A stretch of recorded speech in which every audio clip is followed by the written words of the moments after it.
Welcome, everyone. It's a great day to learn about when downtown meets uptown. I'm sure you'll find some surprises and some things that you may know. I won't say anything else because we got to get the show on the road. Thank you for coming.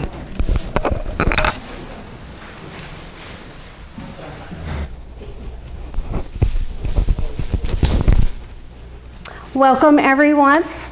Thank you so much for coming today. Looks like the rain has held out for a little bit, but we're so happy to see you here anyway. So today I'm going to be starting off the our presentation with the Moyer's Drugstore and Bechtel's Pharmacy. And here is a picture of just downtown Slatington many, many years ago. And another shot of the downtown Slatington area. Okay, so Moyer's Drugstore was founded by Slatington resident Charles F. Moyer, who was born in the year 1892. He graduated from the Philadelphia School of Pharmacy with a doctorate's degree in 1915 and operated the drugstore for 40 years before retiring in 1961. Moyer's Drugstore was a Rexall franchise, and typical other drugstores in that day, they had a small soda fountain, sold newspapers, magazines, greeting cards, and in addition to their health and beauty items. And here you see we have a small ad from there.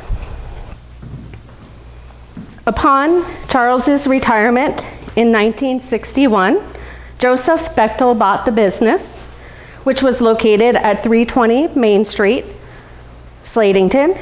Joseph also graduated from the Philadelphia College in Pharmacy in 1957, and he first worked as a pharmacist at Tedder's Pharmacy in Palmerton until moving to Slatington with his wife and family and purchasing Moyer's Drugstore in 1961.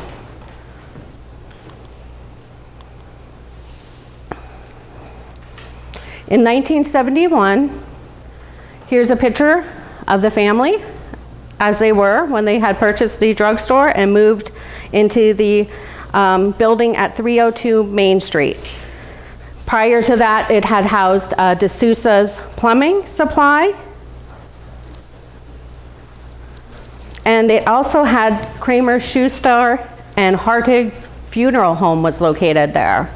What I found was really interesting when looking at this old ad was how very similar the building is, as it is currently. So that is Bechtel's Pharmacy. Yep, it used to be a funeral home. It looks like, from what we can tell, the premises, this dwelling was built sometime in 1885. And here we have some more pictures of the Bechtel family. So Joseph Bechtel was the only pharmacist for the first 10 years of the operation of the pharmacy. He officially retired in 1998 from the day-to-day business operations. However, he continued to help at the pharmacy until his death in 2024. His son Edward graduated from the Philadelphia College in Pharmacy in 1981 with a bachelor's degree in pharmacy science and began working as a pharmacist. Ed continues to work there today alongside pharmacist Aileen Fitcher. And here, Bechtel's Pharmacy, Inc. is a part of the Pennsylvania Pharmacist Association, the Lehigh Pharmacist Association, and the Greater Northern Chamber of Commerce. The contributions of the Bechtel family to our community are too many to be mentioned. Our community members have benefited from their excellent standards of care, but also to the community in which they serve, as many of them have volunteered in civic organizations over the years, and of course have given charitable donations to many businesses and civic organizations. And now I'm going to pass it on.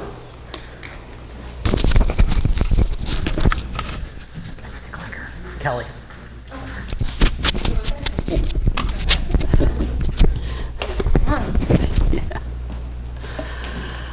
Okay, 314 Main Street, that's the next address we're going to be talking about.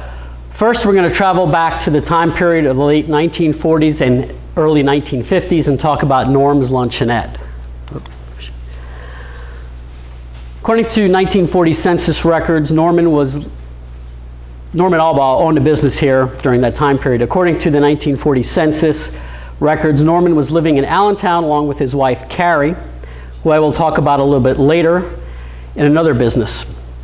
Norman was a salesman at this time. Sometime in the 1940s, probably after World War II, Norman and Carrie moved to Slatington. At some point, Norman opened Norm's Luncheonette and ran the business for a short time. And as I said, there's the ad for the business. You can see he advertised to provide food for parties and banquets, etc. And I find it interesting that he advertised that he made fresh popcorn daily. I don't know what was up with that. By 1951 or early 1952, Norm's Luncheonette had closed. Norman died in 1968, and his obituary mentioned that he was a self-employed salesman. On July 30th, 1952, John Papay, Stephen Papay, Thomas Papay, Michael Papay, and John Babiak applied to conduct a business known as Papay Food Market at 314 Main Street. According to the application, the character of the said business was for general retailing of wares, groceries, and other affiliated products. The owners of the business were all of the aforementioned people. If you attended last fall's presentation on the Assumption BVM Church and Cemetery, you learned about the Papay family. The business ran for a number of years until a fire occurred on the premises on May 15th, 1965. Following the fire, a lawsuit was brought against Penn Dairies Incorporated of Lancaster and Dairies Industry Refrigeration Company Incorporated of Philadelphia.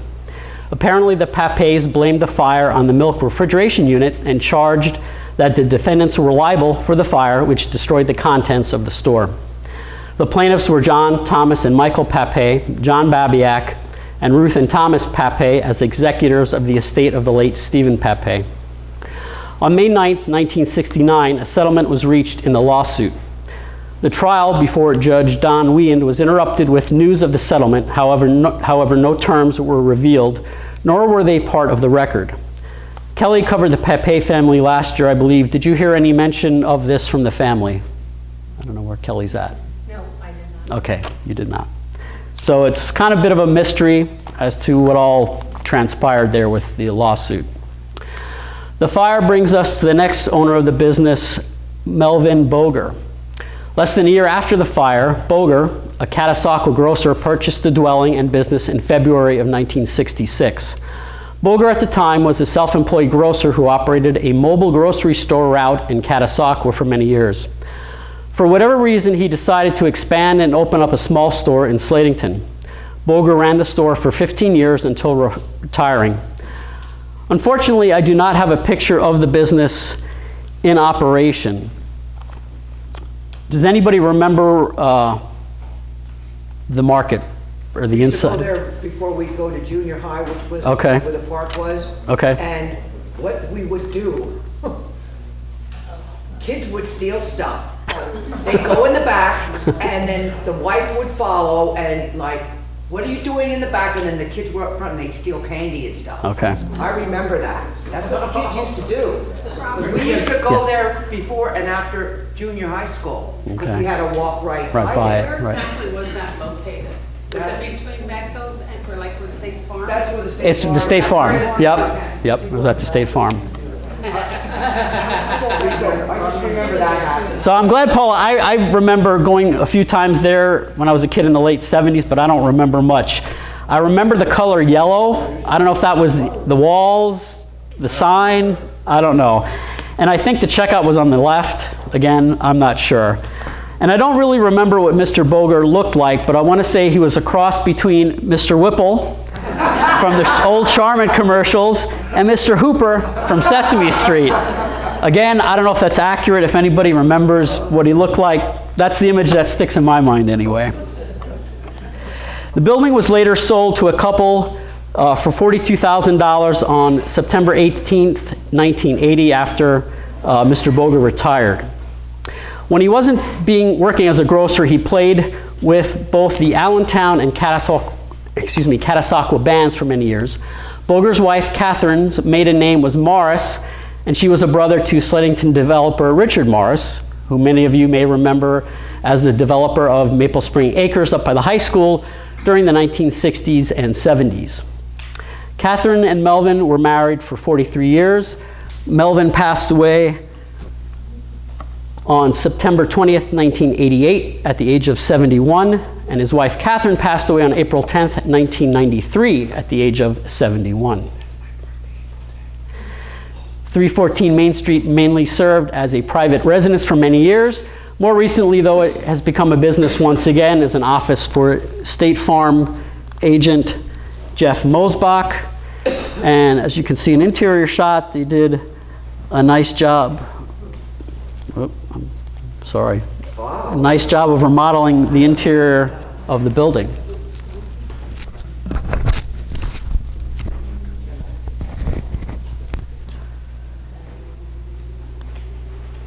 We're going to go across the street and we're going to be talking about the Semmel businesses. Okay, there's a bunch of them. So just to start off, at one point in time, the 300 block of Main Street was referred to as the Semmel block in some newspaper articles. Understanding how many former businesses were owned by members of the Semmel family, the naming was quite appropriate. The patriarch of the family and businesses in Slatington was Phaon Semmel, born in 1835, died in 1910. The following is a biographical record that was published in the history of Lehigh, Northampton, and Carbon counties that was put out in 1894. Mr. Semmel was born April 11th, 1835, and spent his days in spent the days of his boyhood in Lehigh County, there receiving such an education as was to be obtained in the common schools of those days.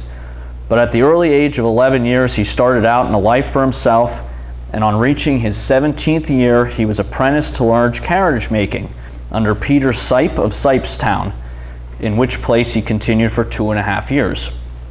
Later, Mr. Semmel went to Dibertsville, which is in Heidelberg Township, and opened a shop there, remaining there for 2 years. Afterward, he went to Sagersville, where he conducted a shop until 1873.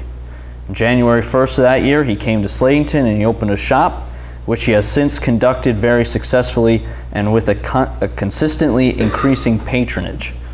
His coaches and carriages are of very superior quality, and they are, by their worth, recommended themselves to the public. He was twice married, first to Maria Mouthard, by 1859, and then second to Ellen Hankey by 1878.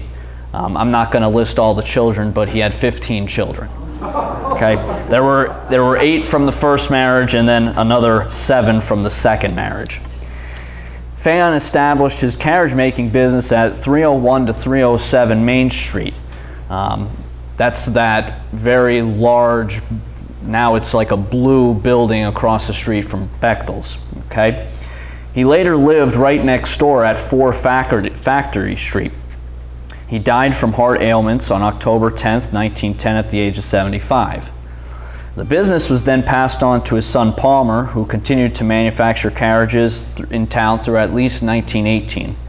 When Palmer transitioned away from building his own carriages, he started selling Essex autos at the same location. In 1930, an Essex coupe could be bought at Semmel's for $735, which is about $13,600 today. Following World War I, Palmer opened the borough's first gasoline service station in the front of that carriage shop. His obituary suggests that he operated that service station through at least 1952, a span of 35 years. It was at that time the service station was sold to John Schneck. Palmer also sold Goodyear tires at the dealership, and in 1948, 4 Goodyear Marathon tires would run you $47.80, which with inflation it would be just about over $1,000 today. Palmer Semmel lived to the old age of 92, passing away in 1976. So that's the business, that's the original Semmel family business. Across Main Street next to Kern Alley stands a long brick structure that Robert's going to talk about a little bit more with its origins next. The address of that building is 344 Main Street, and during the 1920s it was home to an automobile refinishing shop that was established by Fayon's son Walter. 1940 advertisement suggests that Semmel's refinishing shop sold tops, paint, curtains, and Willard brand batteries. Following his death in 1948, at the age of 58, his son David Semmel took over the business. A later advertisement in the Slatington News noted that David Semmel sold DuPont brand paints, which covered interior and exterior house paints and varnishes, as well as those for automobiles. The business was an authorized DuPont agency and was authorized to perform body and fender repairs. Willard brand batteries and convertible tops were still sold. And interestingly, Semmel also offered auto and household upholstering services and refrigerator refinishing. He later lived on Christmas Lane and passed away at the age of 70 in 1994. So we're going to continue on with this same building, which had its origins as a movie theater. Sir, yes. Describing where the places were you were talking about? Yes, absolutely. So the first, the Semmel's carriage shops, if you're going from Uptown to downtown, like you're going towards Walnutport, okay, there's a very large, on the side, it looks like it's stone on the side. At the top it says 1864. That building is where I'm talking about, where he had his carriage shop, and out front it was a gas station. Is that the building there too? That's the Bijou Theater, which was the second, let me go back here. That was the Walter Semmel refinishing shop that I talked about at the very end. It was original. That's the brick building. So if we With that 18, that's the same building. different building. So 1864, the carriage shop is on the right there. Okay, it kind of has like a blue wooden front now, and then stonework on the side. This would be farther up, closer to Uptown, on the opposite side of the street. It's a real narrow brick building right next to an alleyway. Is that, what And side it's- of the alley is that on? Well, if you're coming from Uptown to downtown, Brick building there right now. so there's the apartment building, that big brick apartment building that's set back. Yes. Then there's the alleyway. It's that next brick building. It's only that one-story brick building. That That's used to the be a dance studio. probably after the Yeah. Paint shop. And then That's all I know, the Semmel's paint shop. That was Semmel's Robert, paint you're shop. going to talk about its original status. There's a picture coming up of that, how it looks now. That should help. No, it's okay. All right, this may be a trick question, but how many movie theaters did Slatington have? Two. Okay. Answer's kind of three, two by location, three by name, two by location. Many of those older than 60 years of age in the audience will remember the name Arcadia, the theater Uptown. And that was formerly on Church Street. In an earlier time, the Opera House operated in the same location and was known as the Opera House before it became the Arcadia Theater in 1924. It was first the Armory, which was built in 1880. At one time, downtown also had a movie theater at this location in the 300 block, number 344 Main Street, called the Bijou. Apologize, that's the best quality photo that we have. And before we talk about the theater, let's explore the name Bijou. The name has a history of being used as the name for theaters, boutiques, nightclubs, and bridal shops, just to name a few examples. The name is French, and in English translates to small, delicate, and exquisitely wrought or jewel. It can also be used to describe a building or place as small but attractive and fashionable. If you look at the front of the theater, even though this photo is in black and white, I would think that it was rather attractive and fashionable for Slatington for the time period of the 1920s. I imagine, you know, it was colorful, those designs in there. Reportedly, the kids in town used to call the theater By Joe. I don't know if they couldn't pronounce Bijou or what, but that's the rumor. A patron of the old Bijou movie theater was interviewed by William Leichel and Christy Haight back in 2007. They interviewed Carrie Albaugh, who was at the time 96 years old. And if you remember, I just mentioned her a few minutes ago when we talked about Norman Albaugh, owner of Norm's Luncheonette. She still, at the time in 2007, she still remembered going to the movies at the Bijou. She said the entrance to the movie theater was through a front entrance and the screen was located on a stage at the rear of the building. Tickets were purchased in the front lobby and cost, are you ready for this? 7 cents. 7 cents. What are they today, like $14? Movies were shown every night except Sundays. Seating was provided by wooden benches, a far cry from today's tiered seating on reclining chairs that you might find at a place like the Movie Tavern in Trexlertown. Carrie even remembered some of the movie stars of the era, Pearl White, who starred in Perils of Pauline, and Mary Pickford, who some of you may be familiar with. Pickford, of course, was one of the biggest female movie stars of the silent era. Carrie described Pickford starring in an unforgettable film called Pollyanna. Carrie indicated both these movie stars were main attractions at the Bijou. All of the movies were, of course, silent at this time, and a piano player would augment the scenes to provide a musical soundtrack. Talkies, as they were called back in the day, did not appear until 1929. And by that time, the Bijou, unfortunately, had since been closed. Another one-time resident, Jane Jones, also remembered the Bijou. She said that coming from a large family and not having the means to attend the regular motion picture theater in town, I assume she meant the Arcadia, she and her siblings were given a nickel to view pictures at the Bijou moving picture parlor. The device called a Nickelodeon was located in the hallway, and for a nickel, you could see moving pictures for a short time. A 1969 Morning Call article stated that E.B. Meitzler erected a movie theater house on Lower Main Street here, which later became an auto refinishing plant owned by David Semmel, which Mike just talked about. It appears that around 1911-1912 timeframe, Meitzler was trying to lease or sell his bowling operation at this location. It contained a pocket billiard and bowling room and was known as the Casino Subway. Don't know where they got that name from, but Meitzler noted that the business was doing well, but he wanted to sell it because he had other businesses that took him away from home too much.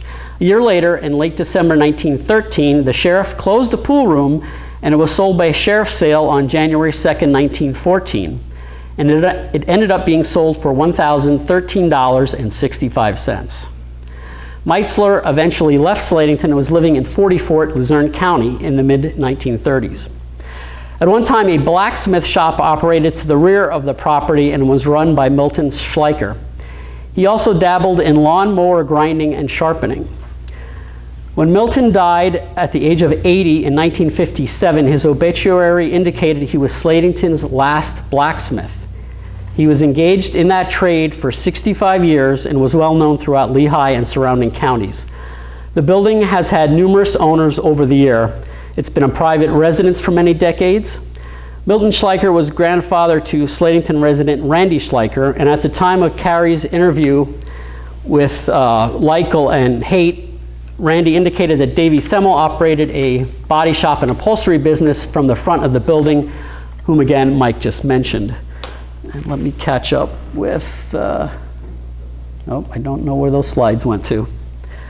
We'll have to look for those later. I did have a picture of the building on Main Street.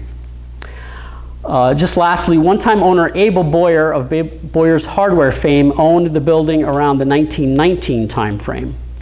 His deed did not indicate that a movie theater was located at the property. In fact, none of the 4 owners' deeds who owned the property in the late 1910s and early 1920s was there ever a mention of a movie theater named the Bijou. The original owner of the property was Benjamin Kern, who Tim will talk about shortly. So there's a lot of mystery behind the Bijou, and unfortunately there's nobody left anymore to talk about it and that knows anything more about it. But you don't have a picture of what it looks like now, the building? I do, and I don't know what. I guess I should look at the program.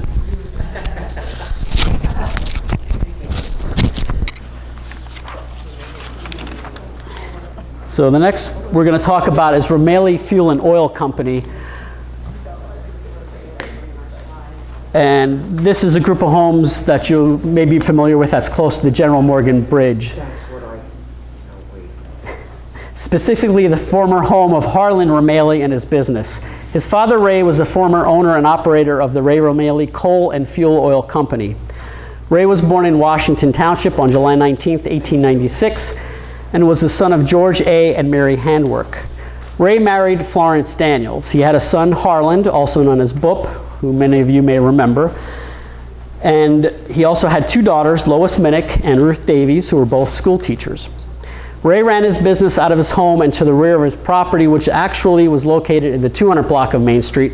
However, for purposes of today's 300 block presentation, we're going to talk about the 300 block location of his son's business, Boop. Ray operated his coal and oil business for many years until he retired in 1961. In addition, Ray served on Borough Council for 16 years from approximately 1944 to 1960. Water was apparently Roy's forte, as he served as chairman of the Water Committee for several of the years he was on council. He started a water conservation program in town and also served on Slatington Sewer Authority for many years. We have an ad for Ray Ramaley. I'll keep that up a couple minutes. In addition to his work and council duties, Ray served on Slatington Soapbox Derby Committee in the late 1940s. Ray and his wife celebrated their 50th wedding anniversary a few months before his passing. He married his wife Florence on July 10th, 1919 in Baltimore, Maryland, of all places. They were both members of the Jacobs United Church of Christ in Jacksonville, out by Leaser Lake. And they were both following Ray's retirement, his son Harlan ran the business in the 300 block location from 1961 until 1985, when Harlan retired. Harlan died in 2013 at the age of 93. And following his death, the business was sold to Ronald Kistler and Howard Tex Todd, who ran the business into the 2000s. Okay, now I'm done. I always thought that Ramaley had his big holding that behind on Diamonds. Yes, on that corner. that's correct. Factory Street. No, that's Mance. Factory Street. You're thinking of Mance. Well, where's that coal thing at? Where was that at? That's behind it. That was a Yeah, if you drive on Center Street, coming from like Welshtown, cross over Diamond, on the right-hand side, there's an open area back there. That's where he had his trucks. Yeah, right behind the big house on Main Street. That row of houses. Right. Right behind that. yeah. Then the operation was moved out to Dewey Lentz area. So it's right When- here where the old Boy Scout house used to be. No, That's coming around from, we're past the bend. Go Go past the bend and cross Diamond Street on the right-hand side. oh! Got ya. And then there's that long row of garages, Yep, got ya. that block. As I guess you all gathered by now, this is new. We were able to purchase this, and we had an anonymous donor, and what you see here, and Robert Stetner, he's the head man that put this all together for us, and we're really grateful to have someone of his technical quality to do this kind of thing. And I'm new, so I hope this works. So I'm going to talk to you about some of the businesses downtown Slatington that were owned by the Kern family. And you can take your pick, you know. There's a whole multitude of them, but I'm going to try and go back a little bit into history too with it. And We'll start on the 300 block. Some of these buildings were already shown. Oh, Robert stole my one building in his last presentation, but so if you see it again, just because it was owned by the Kerns. Okay, let's see how this goes. Oh, it worked.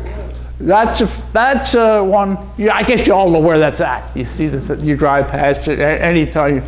That was built by George Kern, who was the son of Jonas, and Robert just talked about Jonas here, in 1824. And the records show he had a tavern there, and he had a hotel, and then he had it was a residence. That is supposedly the second oldest surviving building in Slatington. Jim, is that in town? I'm Lois. Don't you know where this is? No, I'm Lois, Revenant. Oh my goodness gracious, we are really fortunate today. Good. Do you want to know where that? Yeah, I don't know where that is. You should be up here. I looked up current information, and this lady is one of, she's got oodles and oodles of it, because I think you are current tried job, aren't you? Yeah. So. I don't know where the buildings are. Okay. I don't know Which way you want to go on Main Street? Up the bridge or down the bridge? Let's go up. Okay, if you're coming from the light, you're going straight, okay? That building is on the right-hand side between Bechtel's and Diamond Street on the end. About, I don't know if it's halfway, but about there. Yeah, I was just going to say there's a store. What's that? There's a sign out there. Oh yeah. Most of these buildings occurred. If you've ever looked, we had a committee that Robert was very active on, and they put up these markers throughout the town, and most of these current businesses I'm going to talk about were mentioned there, and that's got one. Maybe we have one of those. I always like that picture that's been floating around. Those blocks are very, very big in size. On the Main Street. Okay, I'm leaving that. I'm going to the up Main Street like I was going to go up the bridge. And these are the next two businesses I want to talk about. The one on the right, that brick building, which I never knew too much about it, other than Nick Smith had apartments there, I remember. But the history on that is Benjamin Kern, who Robert just flashed up on the screen, built the building all right. There's a pointer on here. No, I didn't want to do that. I don't want to do that. Or that. Or that. I'm going the wrong way, Tim. There. Okay, well, anyway, the building on the left there was also owned by Benjamin Kern. And supposedly it says on the map that he had a store there. So, Benjamin Kern businesses. So we know they were there in 1876 because they show up on the county map at that time. Now, if you're getting the feeling that downtown was all Kerns, you're not far from the truth. A lot of it was built up, which we'll talk a little bit about. Okay, so that's oh, I want to finish this one. That's not really a business, but I included it because, am I blocking? I included it because it was a barn rebuilt in 1807. That's the oldest building surviving in town. That's when you turn in Diamond Street off of Main Street, it's right in the corner. Right behind that building you just saw, that long four-unit building, row house. This Nicholas Kern, the granddaddy of it, his grandson, John Kern, rebuilt the barn, and this is the rebuilt barn in 1807. So I sort of stretched the business part of it a little bit, but I'm just going to say, well, it was part of Nicholas Kern's gristmill and sawmill, this barn, but I mainly wanted to put that in there because of the old because of the age, and it is the oldest building. And you can see there's another one of those identification markers. Okay, any question on the 300 block? Currents. Okay, now I plan to go next to the 400 block. And when I say the 400 block, it took me a while for this to sink in. What's on the 400 block? You go up the bridge.